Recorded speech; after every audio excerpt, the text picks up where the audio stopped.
Бәріңе сәлемдей, сендермен мен Арди. Бүгін біз достар алма туралы 5 факт видео түсіретін боламыз. Осы видео бастамастан бұрын бірден лайк басып, және тіркеліп кетіңіздер. Ал енді біз видеомызға кеттік. Факт 1. Алманы жегенде неге сіздерге 3 қыппа көтеріледі?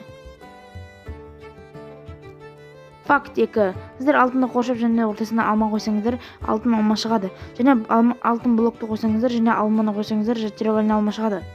Факт 3. Сіздер ағаштың жапырақтарын сындырсаңыздар, сіздерге алма түседі. Және сіздер сундуктардан да таба аласыздар. Және шетелден сауда жасап ала аласыздар. Факт 4. Сіздер жылқыңыздың жүгіріп батып, жылқының шашырап, қыпысы кетіп жатса, оған сіздер алма беріп, қыпысын толтыра аласыздар. Факт 5. Ол алманың өзі.